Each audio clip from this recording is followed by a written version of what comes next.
आप देख रहे हैं डेडलाइन इस्लामाबाद स्टूडियो से। हुकूमत वक्त को 1 साल मुकम्मल होने को है जब से इंतखाबात हुए।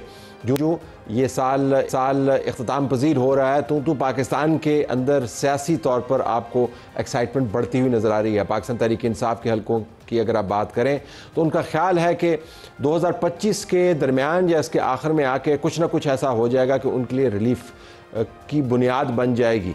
इमरान खान का ख़त तो बहरहाल इस्टेब्लिशमेंट ने रिजेक्ट कर दिया क्योंकि उनका मानना यह है कि ना हमें दिलचस्पी है इस ख़त में, ना हमें कोई ख़त मिला है, और अगर किसी ने बात करनी है तो वो फिर सियासी रहनुमाओं के साथ करें।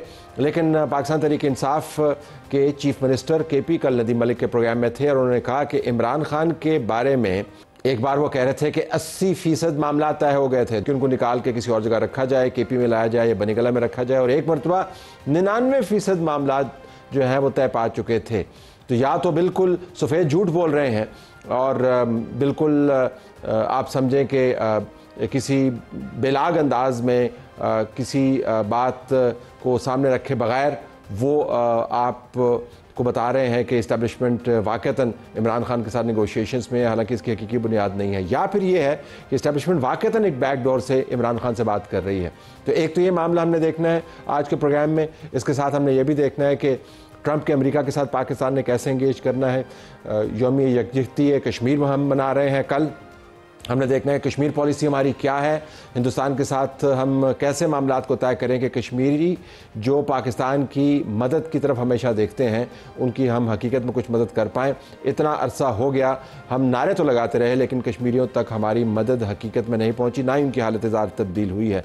हमने ये भी देखना है कि पाकिस्तान मुस्लिम लीग नून के अंदर क्या कोई इज़्तिराब मौजूद है जब मलिक रियाज़ के केस की हम बात करते हैं, क्योंकि मलिक रियाज़ का केस ना सिर्फ नून लीग को मुतासर कर सकता है बल्कि पीपल्स पार्टी को भी मुतासर कर सकता है।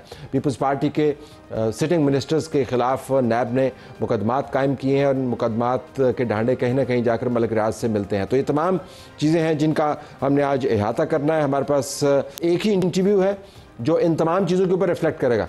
हमारे पास पाकिस्तान के वज़ीर दिफा मौजूद हैं, ख्वाजा आसिफ साहब। Khwaja Sahab, welcome to the studio. बड़ी धमाका खेज़ ख़बरें हैं। कल नदीम मलिक के प्रोग्राम में अली मीन गंडापुर ने शुमारियात और एदाद के साथ ही बताने की कोशिश की कि कैसे इस्टेब्लिशमेंट और इमरान खान के मुज़ाकरात जो हैं वो बस 99% तय हो गए थे। और मुज़ाकरात क्या थे? उनके बयान के मुताबिक कि इमरान खान को या नथिया गली मुंतकिल कर दिया जाए, सेहत अफजा मकाम है, या खैबर पख्तूनख्वा ले जाएं, वो उनका ज़ाहिर पॉलिटिकल टर्फ है इस वक्त, या फिर बनीगला ले जाएं जिनका अपना घर है।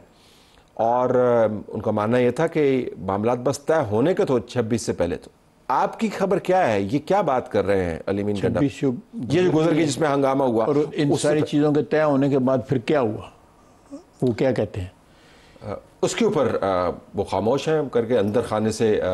लेकिन मेरे लिए जो अहम खबर है वो ये है कि ये मुज़ाकरात चल रहे थे कि 99%। आप ये चीफ मिनिस्टर हैं जो हर अहम मीटिंग के अंदर बैठते हैं, आर्मी चीफ के साथ बैठे हुए थे पिछले दिनों मीटिंग के अंदर, तो ये वो बात कर रहे हैं। तो आपकी नज़र में, आपके रडार पर है कोई ऐसी बात? मेरा ख्याल है, मैं दिस माई इम्प्रेशन, जो पिछले 5, 7, 8, 10 साल की, ये PTI की लीडरशिप झूठ इतना बोलती है सिर्फ अपने वर्करों को ज़रा उनकी स्पिरिट्स जो है ना वो ठीक रखने के लिए, उनकी उम्मीदें जो है ताकि बंधी रहें। अदरवाइज़ ऑलमोस्ट 99% जो कहा है ना उनके, 99% जो है झूठ होता है, उनकी अपने ज़हन की इख्तरा होती है। जो वो गुफ्तगू करते हैं वो समझते हैं कि यही जो है आगे तस्लीम भी हो रहा है, माना भी जा रहा है, डिलीवर भी हो रहा है। मेरा नहीं ख्याल कि कोई ऐसी बात है। अगर कोई ऐसी बात होती तो ये ख़त जो लिखा गया है, जो बेसिकली एक अपील है कि जी मेरे नाल कोई हाथ मेरे ते औला रखो जड़ा है, और कुछ नहीं है इसमें। जो है मुख्तलिफ औकात में जो है, मेरा ख्याल है कि जो भी 6 उन्होंने पॉइंट्स बताए हैं, मैंने आपसे इंटरव्यू से पहले पूछा भी है, ये सारे के सारे पॉइंट्स जो हैं ये तो उससे पहले जो गुफ्तगू करते थे को मुख्तलिफ तो नहीं थी। वो पहले भी यही गुफ्तगू करते थे, पहले भी कहते थे कि फ़ौज और अवाम के दरमियान जो है खलीज पैदा हो रही है और ये फ़ौज इन 6 नुकात से पहले ही ये कहते चले, पहले ये कहते थे 8-9 और ये छः नुकात के बाद इसको कहना बाद में सब कुछ बाद में 26 में आई तरमीम बाद में आई, पीका भी आया, वो ये बार बार यही कहते रहे अपनी जो नैरेटिव था उसमें कि मैं निजात दहिंदा हूँ, मेरे नाल मुको तो सारियां गल्लां ठीक हो जांदियां। ये उनका हमेशा नैरेटिव रहा है। जब उनके पास एक सीट भी नहीं थी उस वक्त भी यही नैरेटिव था। अच्छा, लेकिन ये मैं 98-99 में चले जाए उस वक्त भी ये नैरेटिव। इस काम में उन्होंने कभी यूटर्न नहीं लिया, इस काम में वो हमेशा मुसलसल चलते रहे। लेकिन क्या वफाकी काबीना के किसी इजलास में या नून लीग के अपने जो हल्के हैं चलाने वाले, you are part of them, इस लेवल पर कोई ऐसी खबर, कोई ऐसी रूमर के जी हो सकता है एस्टेब्लिशमेंट जो है अंदर खाने बात कर रही हो, कभी डिस्कस हुआ है? कभी किसी स्टेज पे नहीं डिस्कस हुआ, नेवर, किसी स्टेज पे डिस्कस नहीं हुआ। एक छोटी मीटिंगें भी होती हैं जिसमें काबीना के 4-5 अरकान होते हैं, जिसमें बाज़ औक़ात प्राइम मिनिस्टर होते हैं, बाज़ औक़ात एस्टेब्लिशमेंट के लोग भी होते हैं। लेकिन इस किस्म की जो गुफ्तगू के जी कि उन्होंने ये ऑफ़र किया है, कतई तौर पे नहीं हुआ। ये उनकी अपनी एक ख्वाहिश ज़रूर हो सकती है, लेकिन उसके ऊपर क्या उन्होंने ऑफ़र ज़रूर की होगी कि जी साढ़े नाल मुको ते नथिया गली भेज दो, बाकी सब ठीक है, फलानी जगह भी दे दो फलानी। उसके बाद जो है मेरा नहीं ख्याल किसी स्टेज पे ये उनकी ख्वाहिशात का जो आपने जो तजवीज़ है, गंडापुर साहब की ही तजवीज़, ये उनकी तजावीज़ हो सकती हैं, उनकी ख्वाहिशात हो सकती हैं, लेकिन ये कोई सेटलमेंट इन चीज़ों के ऊपर कतई तौर पे नहीं हुई। दिफाई हल्कों के अंदर कोई मूड ऐसा है कि जी इस किस्म की कोई रिलीफ, ये नहीं जो उन्होंने कहा? मैं तल साहब, मैं आपका मुशाहिदा जो है मुझसे बहुत ज़्यादा है, तो मल्टी डायमेंशनल है। उसने सारी ज़िंदगी जिस हाथ ने उसको खिलाया उस हाथ को काटा है उसने। आज किसी का गुन गा रहा है, कल उसको गाली दे रहा है, परसों फिर उसकी गुन गा रहा है। ये एक पैटर्न है उसकी ज़िंदगी का, सारी ज़िंदगी। अब मैं सियासी ज़िंदगी कहूँगा, दूसरी ज़िंदगी पे I have no right to comment. उस सारी में ये पैटर्न रहा है। जनरल मुशर्रफ से शुरू हुआ, जनरल मुशर्रफ के ख़िलाफ़ बैठ गया, उससे 90 सीटें मांगी, उसके बाद हमारे साथ चलता रहा, 2-4-5 साल हमारे साथ उसने गुजारे 2008-9 तक। उसके बाद फिर कुछ हुआ, फिर हमारे साथ हमारे ख़िलाफ़ भी हो गया, पीपल्स पार्टी के साथ कुछ सलाम दुआ हुई, उनके ख़िलाफ़ भी हो गया। सब के कोई एस्टेब्लिशमेंट में जो है बाजा साहब की बहुत बड़े इमरान खान सपोर्टर थे, कहते बेहतरीन जर्नैल है और मेरी पॉलिसी चलाता है, जमहूरियत को सपोर्ट करता है। जो जितनी वो तारीफ़ करते थे तो इसी ऐसे लगता था कि बाजा साहब भी यूथी हैं, यही लगता था ना उनसे। और उनको कहते थे कि जी वो उनसे बेहतर कोई चीफ नहीं हुआ। ये सारी बातें वो की हुई हैं। फिर उनके पैरी पै गए प्रेसिडेंसी के अंदर।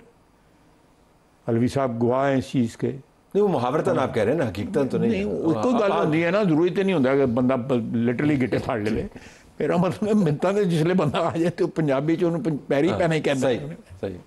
तो आप कह रहे हैं कि चूंकि उनके ऊपर कोई ट्रस्ट नहीं करता, लिहाजा उनकी तरफ से जो भी इस किस्म का इनिशिएटिव आएगा। देखिए ना, दो चीज़ें हैं, मैं आई लाइक सम। एक तो ट्रस्ट नहीं उन पर कोई करता, दूसरा जो उन्होंने जो एटीट्यूड पावर जब उनकी गई है उसके बाद जो अपनाया है, उन्हें मुल्क पे भी हमला किया, वो एब्सोल्युटली नॉट और साइफर ये वो सारा कुछ, he went to the extremes. वो खुद भी उनके फॉलोअर्स भी, यहाँ भी अब्रॉड भी, they went to the extremes. मुझे परेशानी होती है ये सोच के कि इस मुल्क में पहले भी जो है इस किस्म के जो ना चेंजेस आई हैं, सिविलियन हुकूमतों में भी आई हैं, मिलिट्री हुकूमतों में भी आई हैं, अयूब खान के वक्त भी आई हैं, उससे पहले भी आई हैं, उससे बाद भी आई हैं, लेकिन किसी ने इतना रोना नहीं डाला जितना इसने डाला। इन्हें तो दिलों ला ली थी गल जी। बदलते हैं, आप स्ट्रगल करते हैं, वक्त बदल जाता है, वक्त फिर कोई ख़राब वक्त आता है, ये तो ज़िंदगी में साथ लगा रहता है। एक पैटर्न तो नहीं है ना ज़िंदगी में, किसी का भी एक जैसा नहीं। लेकिन वैसे एक जाविया ये भी है कि जिस तरह इमरान खान से सपोर्ट खींची गई उनका मानना है मेरे से सपोर्ट खींची गई, और कल को मैं लाडला था जो कल गुजर गई, आज जो है मैं मातून ठहर रहा हूँ और मैं सबसे बुरा आदमी हूँ। तो शायद दूसरे सियासतदानों के लिए टर्न अराउंड आसान है, इमरान खान के लिए आसान नहीं है, लेकिन इस्टेब्लिशमेंट के चहीता तो रहा ना इमरान खान बहुत। नहीं ये देखें जी, मेरा ख्याल है एस्टेब्लिशमेंट ने भी तो यूटर्न लिया इमरान खान। नहीं देखे ना, एक वक्त पे जो ये प्रोजेक्ट ही एस्टेब्लिशमेंट का था, इमरान खान का जो प्रोजेक्ट था वही उनका था। जब उन्होंने एक ऑल्टरनेट निकाला जी कि जी ये नवाज शरीफ काबिल एतबार नहीं है, को काबिल एतबार बंदा लाया जाए, तो इसको उन्होंने डेवलप करना शुरू कर दिया एक क्लोन की हैसियत से। जनरल पाशा के दिनों से चल रहा था, मैं नाम उन्हीं का लेना उनके। फिर उसके बाद जो है एक उसकी जो है ट्रायल रन जो है 2013 में हुआ कि बोलो ट्राई तो करके देखो इन्हों जड़ा उसको यहाँ पे डी चौक में लेके आ गए ये। तो ये ट्रायल रन था उसका, ये बाकायदा प्लान था, क्योंकि मुझे याद है कि जिस दिन ये असेंबली पे इन्होंने कब्जा किया है, लॉन में घुसे हैं, वहाँ पे कपड़े भी धोते थे, सोते भी वहाँ थे, असेंबली कब्रें खोद रहे, असेंबली की प्रेमिसेस के अंदर आए हैं। तो मुझे उस वक्त जो है I was minister power and defence both उस वक्त भी, तो मुझे उस वक्त मुझे बताया गया कि ये चीज़ जो है डिस्ट्रीब्यूट, ये इससे कोई ऐसी बात नहीं है कि ये टेक ओवर हो रहा है, ये हो रहा है, take over by the mob मैं बात कर रहा हूँ। And we just don't want कि यहाँ पे कोई ब्लड शेड हो या किस किस्म का खून खराबा हो। तो लेकिन नेटफ्लिक्स हमने लगाया हुआ है, नेटफ्लिक्स लाया हुआ है, नेटफ्लिक्स लाया हुआ, हकीकत में खून खराबा नहीं होगा, तसल्ली रखो। तो सर ये मुझे कहा गया, तो किसने कहा आपको? मैंने मेरी मिनिस्ट्री ने कहा मुझे कि इमरान खान का मार्केटिंग हो रही है। उन्होंने कहा ये तो मैं वैसे हमने कुछ कहा।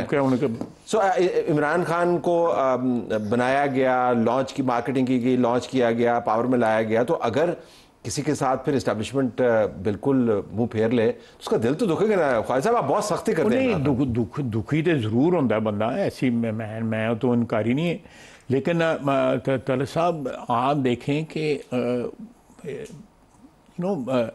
सरवाइव बाजा साहब के साथ उसका जो है मेरा ख्याल है कि एक रिलेशनशिप जो था वो सोर उसी वक्त हो गया था, पहले साल के अंदर ही। सोर तो मैं नहीं कहूँगा, लेकिन उसमें कोई ऑप्शंस जो हैं बाजा साहब जो है ढूंढने शुरू हो गई।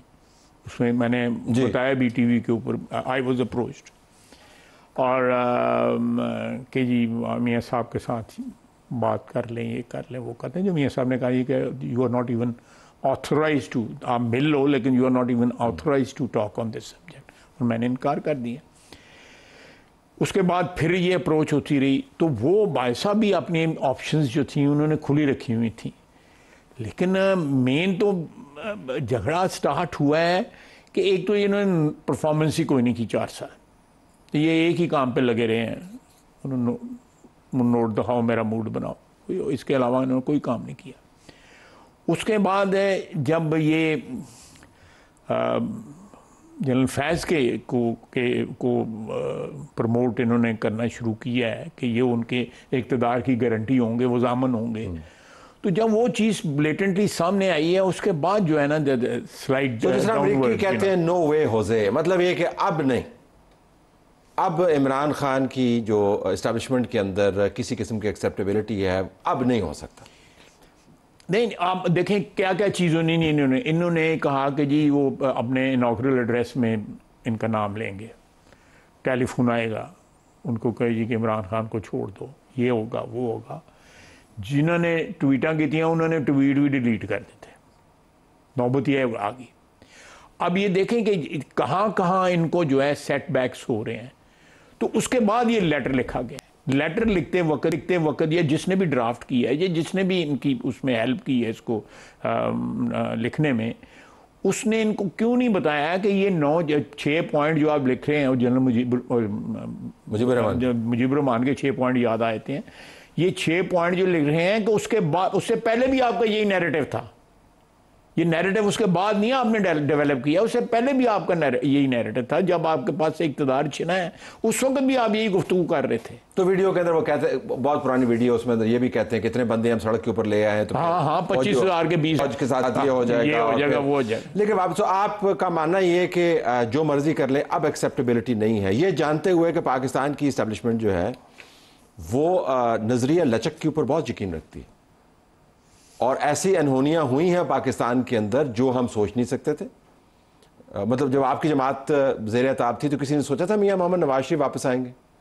क्या आपने कभी सोचा था उस वक्त कि आप वज़ीर दिफा होंगे, या शहबाज शरीफ साहब प्राइम मिनिस्टर होंगे, या मरियम नवाज चीफ मिनिस्टर होंगी, या आसिफ अली ज़रदारी साहब प्रेसिडेंट होंगे?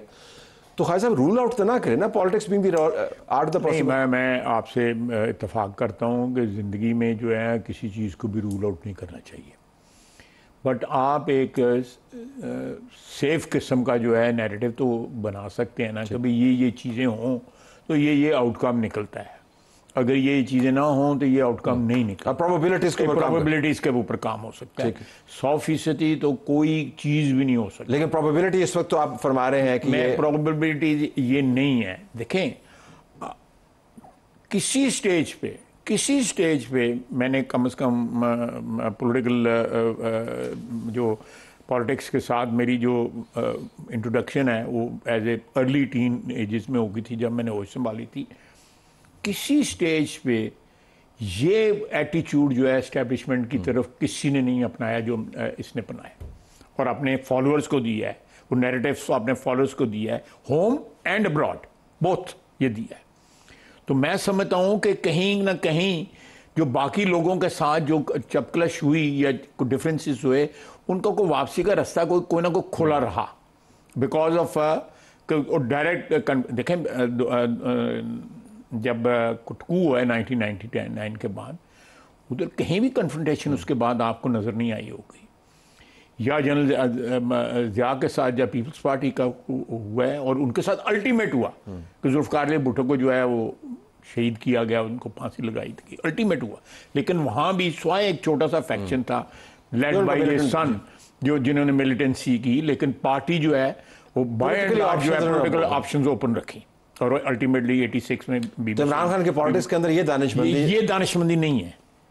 ये और इसने एक नए ट्रेंड को जन्म लिया है। तो हमारी सारी जो कौमी सोच है, खुसूसन नौजवान नस्ल की, कि उसमें मुतशद्दद सोच जो है ना वो डेवलप हो गई हर चीज़ में। मैं अभी अगले दिन मैं NDU गया हुआ था, वहाँ भी, और अभी मैं एक यूनिवर्सिटी की कॉन्वोकेशन से आया हूँ। बेसिकली तरह साहब, हमें मिनहसुल कौम जो है अपने एजुकेशन सिस्टम को चेंज करना पड़ेगा। एक नैरेटिव जो है ग्वादर से लेके गिलगित तक होना चाहिए, कौमी नैरेटिव की बात कर रहा हूँ, मेरा आपका या मेरी पार्टी के नैरेटिव की नहीं बात कर रहा।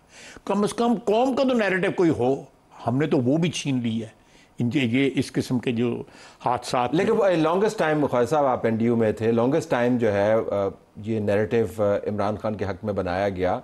5th जनरेशन वॉर जो है वो तमाम सियासतदानों के खिलाफ लाई गई। तो ऐसे नहीं है कि हमने नैरेटिव बनाया नहीं, बदकिस्मती से वो नैरेटिव बनाया जो अब गले पड़ा हुआ। बिल्कुल मैं totally I agree with you. आप देखें, मैं बार बार ये बात रिपीट करता हूँ, बाज़ औक़ात मुझे खुद जो आते हैं मैं इतनी बात ये रिपीट क्यों करता हूँ। वो एक किताब है मर्डर ऑफ हिस्ट्री, के अजीज़ ने आपको लिखा है उस किताब के अंदर कि आपकी हिस्ट्री बुक्स में कहाँ कहाँ जो है आपने झूठ बोला हुआ है, just to prepare the nation for the war. जो हमारी जंग नहीं थी अफगानिस्तान की, हमने उस जंग में हिस्सा लिया, तबाही अपने मुल्क में घसीट के लेके आए, अपनी दहलीज के अंदर लेके आए, आज भी नहीं। उसके बाद फिर 9/11 के बाद फिर उस जंग में चले गए। सारी दुनिया की जान छूट गई हुई है बाय एंड लार्ज, ये दहशतगर्दी से। हमारे यहाँ नंबर्स हैं। अगर आपने इसकी बात की तो चले इसी पे, अब अलीमीन गंडापुर ये भी कह रहे हैं कि अफगानिस्तान वो जिरगा भेज रहे हैं और दिफाई ज़राए और इस्टेब्लिशमेंट और हुकूमत इस मामले पर उनके साथ है। इस दैट पर पॉलिसी की अफगानिस्तान को हम बिलवास्ता तौर पर इंगेज करें, क्योंकि बराह रास्त तो हम उनके ऊपर स्ट्राइक्स कर रहे हैं, लेकिन हमने एक दरवाज़ा खोलना है। तो अलीमीन गंडापुर लीड कर रहे हैं। ये अली अमीन गंडापुर साहब ने एक मीटिंग के अंदर, जो एपेक्स कमेटी की मीटिंग थी, उसमें ये कहा था कि मैं अटेम्प्ट कर सकता हूँ। जब इन्हीं की तजवीज़ थी, इन्हीं की तजवीज़ थी, इन्हीं की तजवीज़ थी कि मैं अटैम्प्ट कर सकता हूँ, मैं जरगा लेके जा सकता हूँ, मैं फ़लाँ एरिया से बंदे साथ लेके जा सकता हूँ। और कोई ना कोई उसमें किसी ने कोई ये नहीं कहा था कि आप ये अटैम्प्ट ना करें। ठीक। और बाद में अगर इस जरगे की या इस अटैम्प्ट की कोई ब्लेसिंग्स हैं हुकूमत की तरफ से या इस्टेब्लिशमेंट की तरफ से, तो आपको बतौर वज़ीर दिफा इस पर एतराज़ तो नहीं है, कंसिडरिंग कि हम अफ़गानिस्तान के अंदर स्ट्राइक्स कर चुके हैं और उनको बड़े वाज़ेह अंदाज से बता चुके हैं कि ये काबिल कबूल नहीं है, आपको एतराज़ तो नहीं है कि ये दरवाज़ा भी खुलना चाहिए टॉक्स का, भले अली मीन गंडापुर के ज़रिए हो या किसी और? मैं because this is a policy statement, it will be a policy statement by me if I respond to your question. मैं इससे थोड़ा सा एतराज़ करूँगा।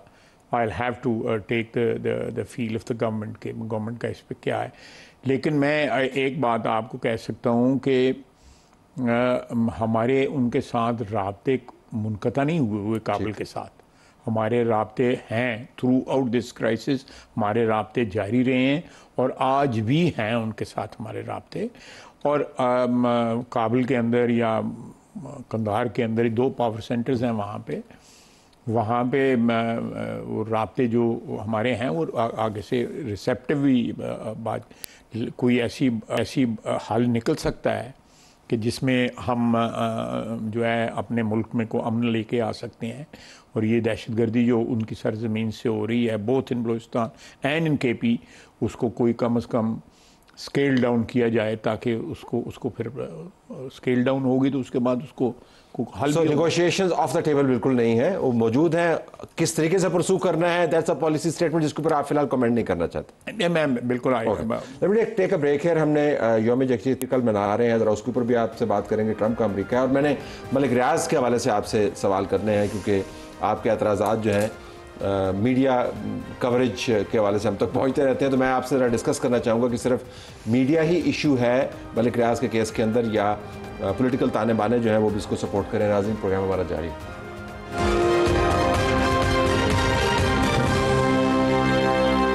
वेलकम बैक नाज़रीन। वज़ीर दिफा ख्वाजा आसिफ हमारे साथ मौजूद है और हम इस वक्त फिलफौर बात कर रहे हैं कश्मीर के हवाले से। कल यौम यकजहती कश्मीर मनाया जा रहा है पाकिस्तान के अंदर। अगर आप कैपिटल सिटी के अंदर आएँ या दूसरे सूबाई कैपिटल्स के अंदर सफ़र करें तो आपको हर जगह पर पोस्टर्स नज़र आएंगे। ख्वाजा साहब, इन पोस्टर्स के ऊपर जो है ना दर्दनाक तस्वीरें भी हैं और इसके अंदर एक उम्मीद अफजा नारे भी हैं। लेकिन मैं कश्मीर को बहुत अरसे से कवर कर रहा हूँ, लेकिन कश्मीर के ऊपर बातचीत तो दरकिनार, हमने कश्मीर का तज़किरा ही छोड़ दिया मासिवाय इस दिन के जो हम कल मना रहे हैं। हमारी कश्मीर पॉलिसी इस वक्त क्या है ख्वाजा साहब? प्राइम मिनिस्टर ने यूएन में जब एड्रेस किया था जनरल असम्बली को, वहाँ पे बड़े वाशिकाफ अल्फाज में कश्मीर का हमने इशू उठाया था और वहाँ पे जनरल असम्बली में याद दिलाया था कि इसी अदारे की रेजोल्यूशन है जो परहैप्स तारीख़ में सबसे पुराने रेजोल्यूशन है जिन पे अमल दरामद नहीं हुआ सिक्योरिटी काउंसिल के। ये सिक्योरिटी काउंसिल में भी, जनरल असम्बली में भी शहबाज शरीफ ने कहा और सिक्योरिटी काउंसिल में भी कहा, मैं के साथ बैठा हुआ था सिक्योरिटी काउंसिल में। तो उसके अलावा आज का दिन हम मना रहे हैं वक्तन फ़क्तन जो है, जब भी प्राइम मिनिस्टर मुज़फ़्फ़राबाद पिछले दिनों गए हुए थे तो इस चीज़ का इयादा ज़रूर करते हैं, इस चीज़ को दोबारा एक जिसको कहते हैं ना इसको रीइंफोर्स करते हैं अपनी कमिटमेंट को। लेकिन आप कह सकते हैं जो क्रिटिक्स हैं वो ये कह सकते हैं कि हमने क्या किया है, इसमें कोई पेशरफ्त नहीं हुई। तो हमें याद है जब हिंदुस्तान ने अपनी तरफ से दोबारा ऑक्यूपाई किया, जम किया, फिर हमने कहा कि जी हम इसके ऊपर एहतजाज करेंगे। फिर हमें याद है कि उस वक्त इमरान खान वज़ीर आज़म थे और कहा गया जी कि हर जुमे को आपने कौम ने बाहर निकलना है, आधे घंटे आके आपने एहतजाज करना है। वो 1 महीना भी नहीं हुआ, उसके बाद बिल्कुल वो मामला जो है वो ख़त्म हो गया, कोल्ड स्टोरेज में चला गया। कश्मीरियों की को हम क्या पैगाम दे सकते हैं अपने आमाल से? ये तो हो गया ना जी अल्फाज, वो तो सस्ते हैं, वो तो पोस्टर्स मैं नहीं समझता कि कोई जो वहाँ पे जो एक स्ट्रगल है उसकी लीडरशिप जो है स्ट्रगल की, वो 25-30 साल से जेल में है। और वहाँ पे इलेक्शन जो लड़े गए ये जो अभी रिसेंटली हुए हैं, वहाँ पे कुछ पार्टियों ने, नेशनल कांग्रेस ने और कॉन्फ्रेंस ने और कांग्रेस ने को रिवाइवल की वो बात की 370 और 35A वाली जो बात है, तो वो की उन्होंने बात, और वो अभी भी आवाज़ें आती हैं कि जी वो दिल्ली से ये बातचीत हो रही है और वो रिवाइवल स्टेटस जो है, लेकिन I am not sure about it. तो इस सूरत हाल में पाकिस्तान तो एक मॉरल जो है सपोर्ट दे रहा है, कि जिसको कहते हैं अखलाकी सपोर्ट दे रहा है। हमने जंगें भी लड़ी हैं इस इशू के ऊपर। हमने 48वीं की जंग लड़ी, 65 की जंग लड़ी, फिर कारगिल की जंग लड़ी, 70 की जंग तो वो टोटली डिफरेंट इशू। लेकिन हमने 3-4 ये सियाचिन वाली जंग लड़ी। तो हमारी जो 5 या 6 जंगें जो पिछले 76 साल में 77 साल में हुई हैं, उनमें जो है मासवाए 1 या 2 के बाकी सारी कश्मीर इशू पे। मैं कश्मीरी लीडर्स से जब बात करता हूँ, उनमें से चंद एक जो है दुबई की तरफ चले गए हैं, श्रीनगर के साथ तो रब्ता नहीं है, तो वे कहते हैं जी कि बहुत अरसे हमने आपकी तरफ देखा, लेकिन हमने देखा कि आपको तो अपनी अब पड़ गई, तो जिनको अपनी पड़ गई उनसे हम मदद की क्या तवक्को करें। ये बहुत ही एक दोस्ताना लेकिन ज़ाहिर है बिटरनेस के साथ उन्होंने ये बात की।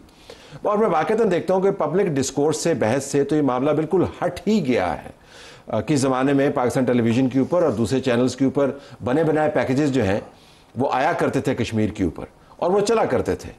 आजकल ये नहीं कि मैं चलवाना चाह रहा हूँ, मैं वैसे बता रहा हूँ, वो भी नहीं आते हैं।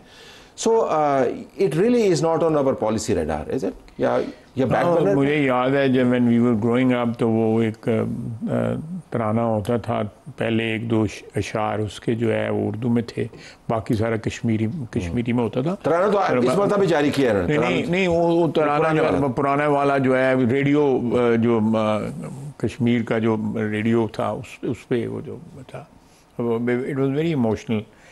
तो आप सही कह रहे हैं, मैं उस पर कोई ज़्यादा जो है इसको कंटेस्ट नहीं करूँगा कि हमारी जो है इस वक्त हमारी जो है वो महदूद हो गई हुई है। यूनाइटेड नेशंस के प्लेटफॉर्म पे हम बोलते हैं, बिल्कुल बोलते हैं। हम ऐसे जो जब दिन आते हैं उनके ऊपर भी बोलते हैं। आज़ाद कश्मीर की जो असम्बली के अंदर भी इस चीज़ के ऊपर बातचीत होती है। मेरा एक ओपिनियन है, मैं इस सारे मसले के ऊपर जो मैं probably which will be A bit radical, लेकिन इसका कोई हल जो है, जिस तरह दूसरी चीज़ों पे अट्रैक्ट होता है और बड़ी पावर्स जो हैं, दूसरे कंट्रीज़ जो हैं, वो उसके अंदर फिर जंप इन करते हैं, थर्ड पार्टी मीडिएशन होती है। बिल्कुल एग्जैक्टली। आप देखें कि ये 3 मुल्कों के साथ बॉर्डर लगता है कश्मीर का, चीन का, इंडिया का और पाकिस्तान का। चीन is a big power, perhaps the ultimate जो ग्लोब के ऊपर पावर जो है नज़र आती है, इकोनॉमिक एंड टेक्नोलॉजिकल, वो चाइना नज़र आता है। इसी तरह इंडिया जो है it's a huge economic regional power. उसका चाइना वाला स्टेटस तो नहीं है, लेकिन रीजनल पावर है। पाकिस्तान है, पाकिस्तान में एक एटॉमिक पावर है, न्यूक्लियर कैपेबिलिटी है हमारे पास। तो इन तीनों को जो है इसमें मेरा ख्याल है कि कोई ना कोई इनिशिएटिव होना चाहिए कि इसका कश्मीर का हल निकाल, क्योंकि अनवायबल है। चले अनवायबल है। मैं privately I can just speak out my mind. नहीं है, इसके ऊपर बात बड़ी होनी चाहिए, और हुई भी है माजी के अंदर। तो बाकायदा प्लान्स बनते रहे, फिर चुनाव फार्मूला बीच में आया, फिर नेगोशिएशंस होते, मतलब हम बहुत एडवांस लेवल के ऊपर गए, लेकिन उस बार को टच करके फिर हम वापस आए गए, उसके बाद छोड़ दिए। चले, तो आपने बात करें, ट्रंप को क्यों ना कहें कि वो ट्रंप पे आ जाए इस मामले में। वो कहता है कि मैंने वैसे भी शौक है बड़ा मामलात को सुधारने का, ट्रंप को ना। सही है। मैं योर टेक ऑन ट्रंप जरा ये तो बताएं। मैं देखें, इस वक्त जो सबसे इम्पॉर्टेंट इशू जो है ना, इंटरनेशनल इश्यूज़ की मैं बात कर रहा हूँ, वो लगता है कि एक तो वहाँ पे नेतन्याहू वहाँ पे पहुँचा हुआ है और उसने अपना स्टे भी एक्सटेंड कर दी है वहाँ पे। So I think America has too many things on the plate at the moment. जो है उसमें जो टैरिफ की वॉर स्टार्ट हो गई हुई है नॉर्दर्न नेबर के साथ और सदर्न नेबर के साथ, अब वो एक्सटेंड हो गए, क्रॉस द वाटर भी चली गई है, EU तक भी आ गई है। और डीप साउथ में भी चली गई है। पनामा कनाल के ऊपर उसने फौजें भेजनी है, बियॉन्ड पनामा भी चली गई है, क्रॉस ट्रांस कॉन्टिनेंटल हो गई है। तो इस मिडल ईस्ट की जो है जंग ले लें, इस तरह ये टेरिफ वाली जंग ले लें, और दूसरा जो वहाँ इमिग्रेंट्स के ऊपर जो उन्होंने किया है, ऑब्वियसली वहाँ पे बहुत बड़ी तादाद है इमिग्रेंट्स की जो लीगल हैं, लेकिन उनके बहुत से वहाँ पे रिश्तेदार जाने पहचाने लोग जो हैं वो इलीगल भी वहाँ बैठे हुए हैं। तो हमारे तक पहुँचते पहुँचते उसका टेन्योर ख़त्म हो जाना है, लगता है।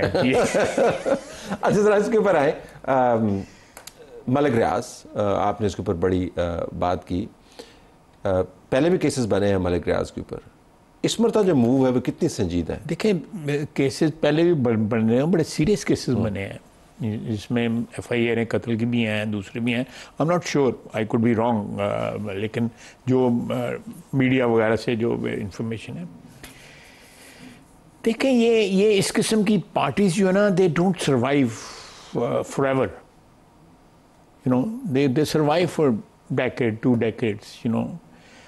जो लेजिटिमेसी जो है ना वो एक किस्म की अंडर राइट करती है आपकी लाइफ को। इलेजिटिमेसी never under rights the life of A business और ए पर्सन और यू नो अदरवाइज जो भी politics and everything, you know. वो आराम से बैठा हुआ, अन्य पैसे ने उसको बाहर बैठा हुआ है, अन्य पैसे तो बड़िया को ले गए ने, मैं पैड़ी जी मिसाल ना दे छड़ा, नहीं सुना दे मिसाल ना दे। लेकिन मैं वैसे कह रहा हूँ कि उसका मेरी क्या तकलीफ है, मतलब उसको क्या, वो मुल्क से बाहर बैठा हुआ है, दौरान केसेस जो है वो मुल्क से निकल गया है, हर पार्टी के अंदर उसके बंदे बैठे हुए हैं। ये आपकी बात बिल्कुल सही है। मैं आपको एक असेसमेंट बताऊं which is based on some information also, कि ये मुज़ाकरात को भी फाइनेंस वो करता है, ये जो हो रहे हैं, ये जो मुज़ाकरात PTI के साथ हो रहे हैं, ये इनकी भी फाइनेंसिंग है बाय मलिक। आप अपनी पार्टी के मुज़ाकरात की बात कर रहे हैं? मुज़ाकरात की बात कर रहा हूँ मैं, मुज़ाकरात की बात। अच्छा, PTI की तरफ से जो भी मुज़ाकरात की पिच है वो फंडेड बाय ये बिल्कुल जो है ना, ये इसमें जो है कोई ना कोई, क्योंकि वो देखें आप खुद सोचें कि द जेंटलमैन इज को एक्यूज्ड, जो सज़ा हुई है उनको भी हुई है, तो एक नेचुरल बनता है कि कोई मुज़ाकरा से कोई हल निकल आता है तो उसका फ़ायदा होता है। It's very simple. तो ये आपने लॉजिकल डिडक्शन से किया है या इंफॉर्मेशन से किया है? मैं I will for the time being you know keep it for logical deduction. ठीक है, तो मंतक ये डिक्टेट करती है कि इमरान खान को ना कि उनका मुफाद जो है मुज़ाकरात के साथ वाबस्ता है मलिक रियाज साहब का, कि ये मुज़ाकरात कामयाब हैं तो उन्होंने वास्ते भी कोई रास्ता निकले। लेकिन मलिक रियाज के जो मामला है उसके अंदर तो पीपल्स पार्टी के मिनिस्टर्स के ऊपर भी मुकदमे, नैब की मैं अभी देख रहा था, तो पीपल्स पार्टी उसके अंदर फंसती हुई नजर आती है। आपकी जमात के अंदर बहुत सारे लोग बैठे हुए जो मलिक रियाज के हाथ से खाते रहे। सो मलिक रियाज को बचाने के लिए तो अगर किसी चीज़ पे कौमी कंसेंसस हो सकता है तो वो इस पे हो सकता है कि मलिक रियाज को बचाना चाहिए। मास वाइज के एस्टैब्लिशमेंट तब्दील होगी। देखिए 1997 में, नॉट 97 में पंजाब हाउस रहता था, तो मैंने कुछ 6 महीने हुए थे अभी बैरिया को, मैं बोलना शुरू कर दिया, मुझे समझ नहीं आई तो इसलिए बोलना शुरू कर दिया कि की हो रहेगा। सच बोले यही तरीका है कि जरा समझ तो बगैर ही बोला जाए। समझना फिर मसलतों के शिकार हुए। मेरे पास जनरल सबी बुखारी साहब ने, अल्लाह उनको जन्नत में जगह दे, उन्होंने एक साहब को भेजा, मेरा ख्याल उनका नाम जमील था, एडमिरल थे, कि तुसी किहड़े पासे पै गए, why you speaking on this thing, you know. मैंने कहा जी मुझे समझा दें कि ये डील क्या है बैरिया की। ठीक है, तो आपका एतराज़ क्या था कि एक प्राइवेट बंदा जो है वो बैरिया का नाम क्यों इस्तेमाल कर रहा है, और he is making tons of money because of that name. ठीक, बैरिया का नाम, वो क्वालिटी उसके कारोबार को मिल रही है। उन्होंने कहा छोड़ें जी खैर साहब, ये है वो है, छोड़ें। हाँ छोड़ें, आप किस चक्कर में पड़ गए हैं इस किस्म। मुझे उन्होंने डिटेल नहीं बताई, मैं बार बार पूछूं, मैंने कहा कन्विंस कर ले, मैं टीवी पे आके कह दूंगा। उस ज़माने में अभी PTV था, मैं मीडिया के सामने कह दूंगा। I kept on pursuing it and I pursued it for very long time. तो बड़ी देर के बाद को जब पीपल्स पार्टी की हमारी कोलिशन बनी है 2008 में, मलिक साहब उसमें बड़े एक्टिव थे, even participated in our meetings, अच्छा, मीटिंग में शिरकत की? अच्छा, हमने उनका, चले मैं एवं को बहुत ही गला ना कर जावा। तो वो उसके बाद 2013 की 14 की बात है, मेरी इनसे पहली मुलाकात, पहले तो एक मीटिंग शीटिंगों में अस्सलाम वालेकुम वालेकुम सलाम होती है, उसके बाद जो है इनसे पहली मेरी मुलाकात हुई जिसमें गुफ्तगू हुई, सियालकोट के हैं, तो हमारा एक कॉमन टर्फ है। उन्होंने अपने बुज़ुर्गों का, मैं उनके बुज़ुर्गों को जानता हूँ, तो बड़ा एहतराम है मुझे, और मेरे बुज़ुर्गों के तल्लुकात का भी वास्ता दिया।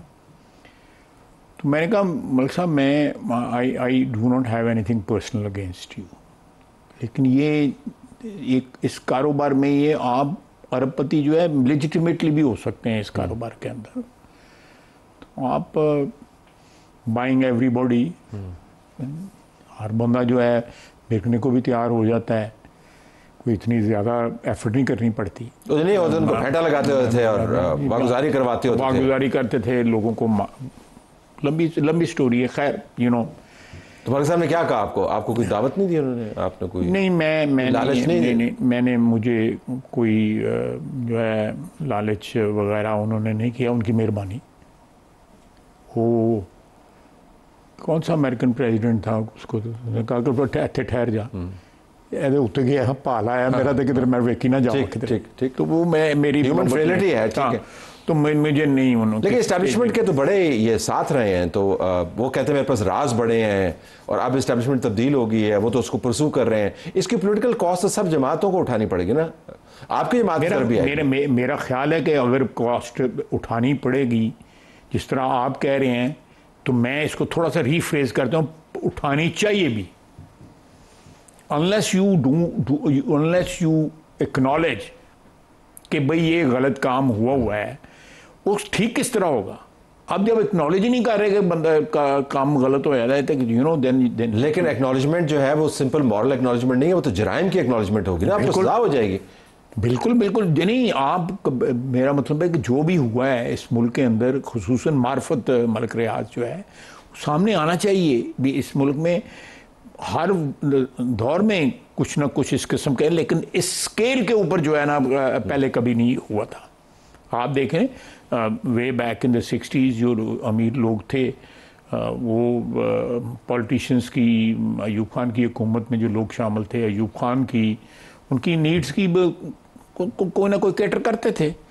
उसके बाद याया खान आए, उसके बाद पीपल्स पार्टी आई, उसके बाद जियाद साहब आए, सब में थोड़ा बहुत जो है ये, और it happens in Europe also and in America also. लेकिन इस तरह इस स्केल के ऊपर जो कैप्चर नहीं हुआ, ये तो कैप्चर कर लिया ना उन्होंने। मेरा अपना ख्याल है कि वो ट्रेस पासिंग में जो है ना बहुत दूर निकल गए।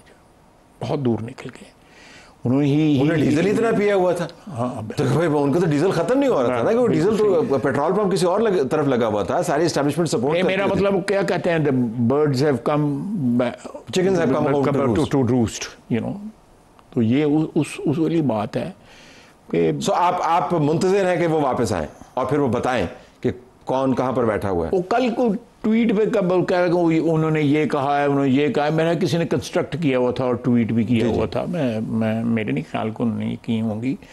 और बहुत बड़ा प्रोजेक्ट वो लॉन्च कर रहे हैं साउथ दुबई के अंदर। वो वहाँ पे कारोबार लाजमी तौर पे दौलत जो है वहाँ पे उनके पास काफ़ी सारे वसाइल वहाँ पे शिफ्ट किया, तुर्की में शिफ्ट किया, लेकिन वापस उनको लाना चाहिए, पकड़े जाएंगे। तो आपने उम्मीद बांधी हुई है कि मलिक रियाज फिर, मेरा मतलब ये मैं उनको लाना चाहिए नहीं लाना चाहिए पे मैं कमेंट नहीं करूँगा, लेकिन ये इसकी अकाउंटेबिलिटी का जो है एक मंतकी अंजाम ज़रूर होना चाहिए। किधर ख्वाजा साहब गले ना पे थोड़ी पार्टी से? I don't think so. मैं मेरे वाल चिट्टे हो गए थे ने, तो हमें नहीं हुए थे। आपके लिमिट थे। बहुत शुक्रिया ख्वाजा साहब, हमारी तरफ से यही कुछ इजाज़त चाहते हैं। अल्लाह हाफिज़।